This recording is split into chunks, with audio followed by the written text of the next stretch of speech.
Bonjour à tous, bienvenue à cette nouvelle vidéo. Alors aujourd'hui, on va pas faire la review d'une arme à feu, on va parler d'un sujet qui me tient beaucoup à cœur et que je voulais partager avec vous, c'est le sujet des silencieux. Alors silencieux, modérateur de son, réducteur de son, ici j'utiliserai le terme silencieux, tout le monde sait ce que c'est et ça désigne la même chose. Dès mes premières armes, j'ai eu des silencieux, par curiosité, look et aussi car ça permet d'avoiner un peu sur le pas de tir sans embêter les petits camarades.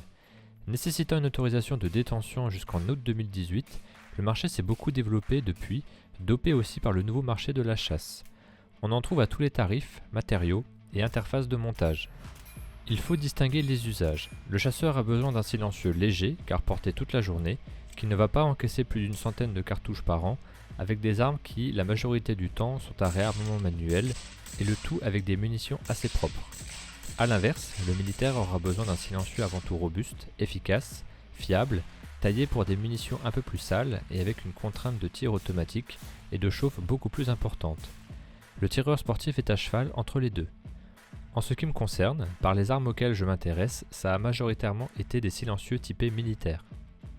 On en trouve à tous les budgets. C'est principalement le matériau utilisé qui drive ce critère. En général, l'interface de montage est toujours en acier, en revanche le corps et les chicanes peuvent être en aluminium, acier ou plus rarement en titane, le prix de ces derniers étant prohibitif. Le matériau a évidemment une influence sur la durée de vie, mais également l'utilisation que vous en aurez au stand. Si vous comptez lâcher souvent plusieurs chargeurs d'affilée, les modèles en aluminium sont à proscrire, sauf pour le 22 car la munition est peu agressive. L'aluminium est un métal assez tendre et supporte mal l'échauffement, contrairement à un silencieux en acier. Jusqu'à maintenant, il n'y avait pas d'offre de silencieux russes. Tous les silencieux que moi j'utilisais jusqu'à maintenant, c'était des Brugeretomet, des RDS, des Atec, des marques plus communes. Mais il y a un an et demi, quand j'avais acheté la Saiga TR3 en 545, j'avais vu qu'il y avait une nouvelle interface pour le montage du silencieux et j'ai cherché à obtenir un silencieux qui était compatible. J'avais contacté toutes les grandes marques de silencieux en leur demandant s'ils comptaient produire un silencieux compatible et j'ai eu que des retours négatifs. Le seul fabricant qui proposait un silencieux compatible, c'était en Russie, c'était le fabricant Rotor. À l'époque, on pouvait les acheter en direct. J'avais donc passé commande d'un silencieux qui est ici et dont on avait pu voir le fonctionnement dans la vidéo sur la TR3. Convaincu par la bonne qualité du silencieux, j'en avais recommandé d'autres, ces deux-là, un pour Saiga 12 en calibre 12 et un pour Saiga 106 en calibre 308. Et entre-temps, le marché a été récupéré par un grossiste français qui a décidé de commander un volume important de silencieux. J'avais réussi à faire caser ma propre commande dans cette commande. J'avais juste rajouté moins silencieux pour la Saiga 9 et pour le SKS. Le packaging est simple, un tube en carton du genre pour balle de tennis. On y retrouve les coordonnées du fabricant. À l'intérieur, on a une documentation en français avec un petit schéma technique, des recommandations de nettoyage tous les 1500 coups et les précautions habituelles sur les calibres à utiliser selon le calibre du silencieux.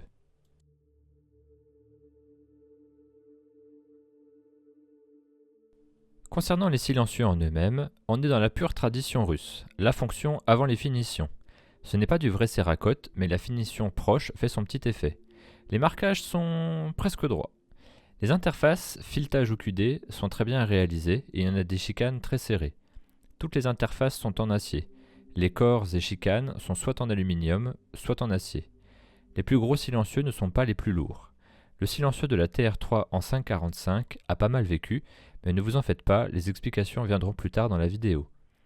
C'était impensable de vous faire un retour sur du matériel que je n'ai pas éprouvé. Le silencieux pour Saiga 12 est gigantesque, j'étais très curieux d'en choper un et voir ce que ça donne.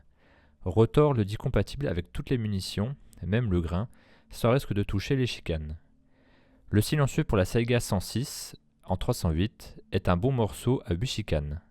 La denture est utile pour réutiliser le tenon anti-retour à la base du filet de l'arme.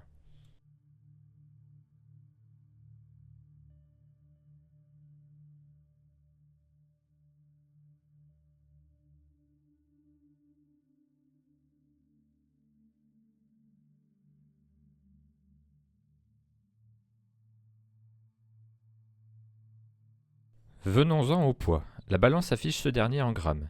J'ai rajouté d'autres silencieux pour que vous ayez un ordre d'idée. Évidemment, le ressenti réel sur l'arme sera pondéré selon la longueur du canon, et donc un silencieux de 600 grammes sur une petite Saiga 9 ne veut pas dire la même chose que le même silencieux au bout d'un SVD. Le premier est un silencieux PBS de surplus, puis un silencieux BET pour 5,45 que nous avions vu dans la vidéo de la K74. Comparé à la concurrence, on est dans le même ordre d'idées.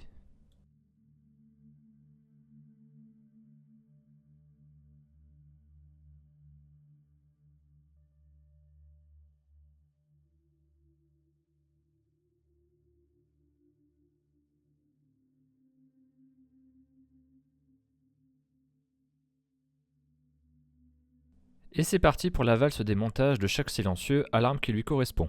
Commençons par la Saiga 9K, petite carabine 9 mm opérée par le recul, rajoutez-y un silencieux et un custom tarkovien, et vous avez un super jouet pour le 25 mètres. Le filetage est en M16 par 1. Le silencieux est intégralement en acier. Attention pour les propriétaires de Saiga 9, donc non K, à canon plus long, c'est une autre référence qui est préconisée.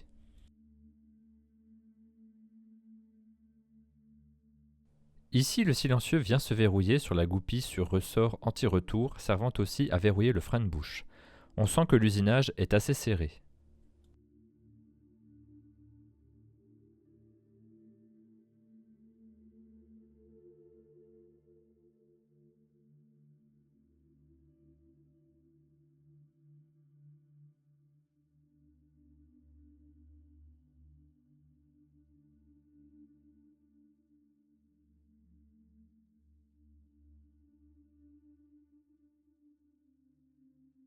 Ensuite, la Saiga TR3. Nouvelle interface de montage, fini le 24 par 1,5 des Saiga 100 ou AK74. Il faut appuyer sur la goupille de verrouillage du frein de bouche, tourner d'un quart de tour pour le retirer, puis glisser le silencieux et faire le mouvement inverse. Ce dernier est également intégralement en acier et a un peu vécu comme vous pouvez le voir. L'ajout du silencieux se fait nettement plus ressentir que sur la Saiga 9K par le canon plus long. On a une arme qui pique plus du nez. Petit défaut à mon sens, pour le frein de bouche comme pour le silencieux, on est obligé de s'aider d'un petit tournevis ou d'une petite lame pour effacer la goupille de verrouillage.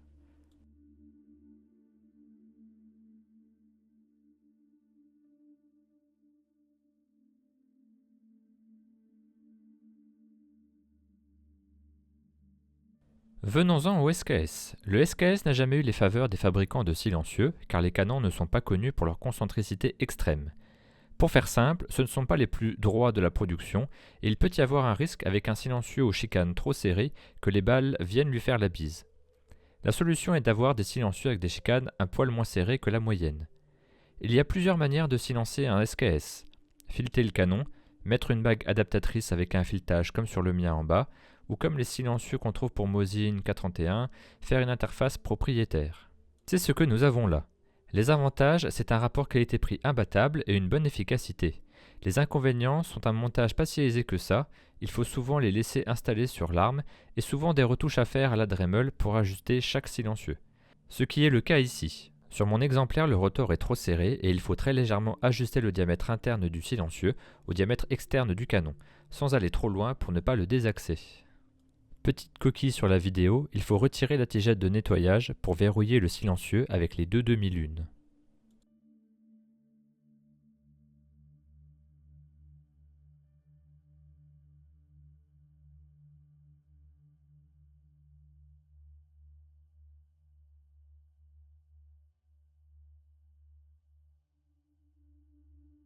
La Saiga MKK 106 est une Saiga courte, comme son nom l'indique, chambrée en 308.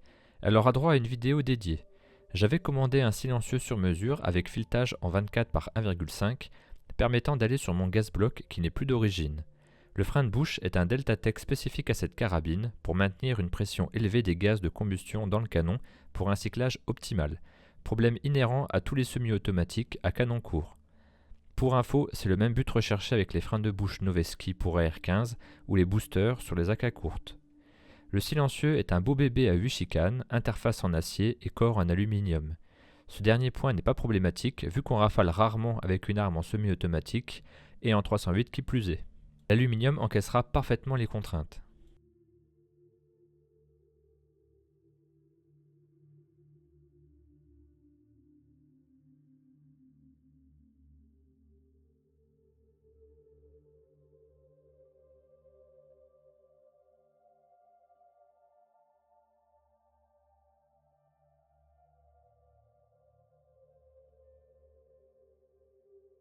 Place au plat de résistance, le SVD.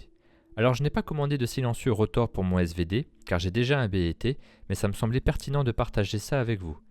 Il faut distinguer les SVD qui ont un frein de bouche civil, comme les Tigres, sans tenon de baïonnette, et les SVD militaires avec un frein de bouche pouvant porter une baïonnette. On peut parfaitement monter un frein de bouche militaire sur un Tigre, les dimensions du canon et des trous pour les goupilles sont strictement les mêmes. C'est important car sur le BET, le tenon de baïonnette sert justement à fixer le silencieux. Rotor propose plusieurs silencieux pour ces deux freins de bouche, ou plus exactement pour Tigre ou SVD. À vous de vous rapprocher de votre armurier pour connaître la bonne référence. Comme avec le SKS, des petits ajustages peuvent être à considérer. Là, le poids est un réel problème.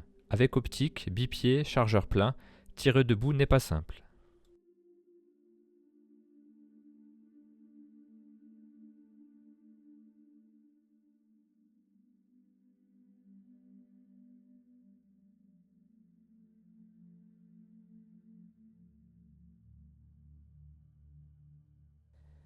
On finit sur la petite folie, un silencieux pour ma Saiga 12K. La Saiga 12, c'est une Saiga chambrée en calibre 12 Magnum. J'ai toujours voulu savoir ce que ça donnait, c'était l'occasion. Il est fileté en 22 par 0,75, donc ira sur toutes les armes semi-automatiques russes chambrées en 12, Izmash Saiga 12 ou Molot Vepr 12.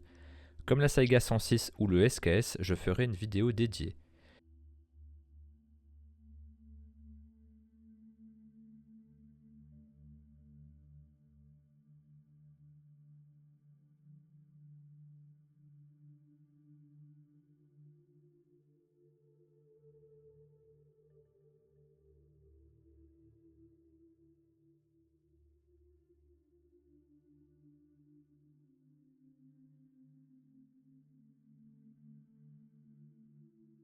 Visuellement, je vous laisse juge du rendu final.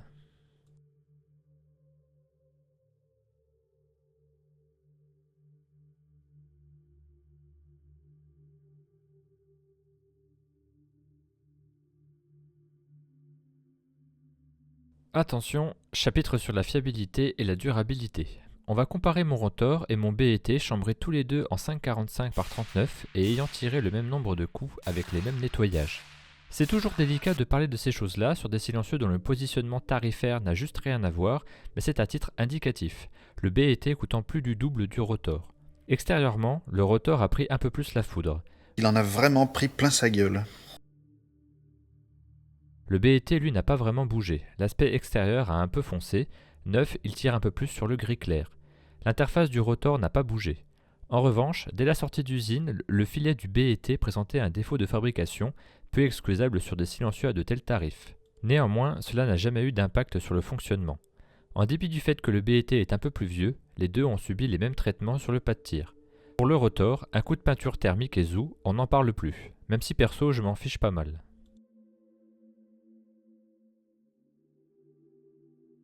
Ici en comparaison statique, le seul reproche que je ferai au rotor, c'est d'être plus lourd que le BET, mais bon, plus c'est lourd, hein, vous connaissez la suite. Le poids est synonyme de fiabilité. Je choisis toujours la fiabilité. Inspectons maintenant l'intérieur des silencieux à l'endoscope, à commencer par le BET. Le 545 que je tire est ultra vilain et corrosif, et le rotor comme le BET n'ont pas été nettoyés immédiatement après leur baptême du feu quand je les avais reçus, justement pour voir la différence.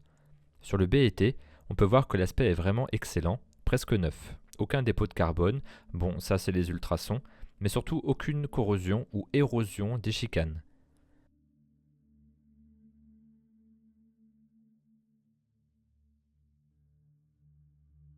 Place au rotor maintenant. Comme on peut voir, l'aspect est un peu moins reluisant. On note une très légère érosion des chicanes et une rouille superficielle, là où les éclats en sortie de canon ont frappé. On peut résumer ce qu'on voit en la chose suivante. Mécaniquement, le rotor compense par plus de matière un matériau moins endurant, cela n'ayant absolument aucun impact sur son fonctionnement, donc pas besoin d'avoir des sueurs froides, j'ai vu largement pire sur d'autres marques pourtant plus chères. Alors le passage qu'on vient de voir à l'endoscope exagère beaucoup les défauts. Là, on a l'exemple de deux silencieux tirant le même calibre, le 5,45 par 39, qui est une munition pour la surplus extrêmement corrosive, beaucoup plus corrosive que le 7,62.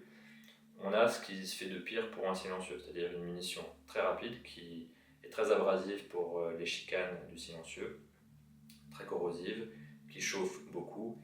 Et comme j'aime pas attendre 3 heures que les silencieux refroidissent pour les mettre dans la mallette, je les rince d'eau froide juste à la fin de la séance. Une fois que je suis rentré chez moi, j'utilise le bac à ultrasons avec du produit spécial à ultrasons. Je ne suis pas très fan des recettes qu'on trouve sur internet pour faire du liquide de nettoyage moins cher. Donc 2 passages consécutifs, 30 minutes, 80 degrés. J'attends que ça sèche et ensuite j'utilise l'huile moteur que mon garagiste me laisse après l'entretien de ma voiture. C'est l'huile que j'ai payée, donc autant l'utiliser. Un bac avec un fond d'huile et je laisse les silencieux tremper là-dedans.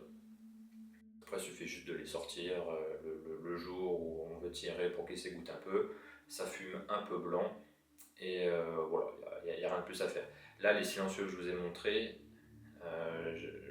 je les ai sortis du bac à ultrasons séchés, non huilés, et je les ai laissés comme ça plusieurs semaines. Donc on est vraiment dans un cas extrême. L'extrême majorité des tireurs n'auront jamais cette situation-là. Ils tireront des munitions propres, non corrosives. Je recommande juste de faire un nettoyage quand même au bac tous les 1000 ou 2000 cartouches. Oui, petite précision, les 2 silencieux ont le même nombre de coups, à peu près 1500 cartouches. Il n'y aura pas d'essai à la queue leu des silencieux. Ils seront visibles dans les prochaines vidéos des armes dédiées, comme vous avez déjà pu en voir sur cette chaîne. Néanmoins, pour ces rotors, je peux déjà tirer une conclusion à partir de mon exemplaire que j'ai depuis 1 an et demi et de ceux que je viens de recevoir. On a un rapport qualité-prix vraiment excellent. On a enfin la possibilité pour nos armes russes d'avoir des silencieux russes, même si je l'accorde, c'est très subjectif comme critère.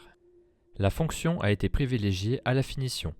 Le comparatif extrême que j'ai montré ne concernera probablement personne. L'extrême majorité des tireurs utiliseront ces silencieux avec des cartouches plus classiques comme le 7,62 ou le 9 mm.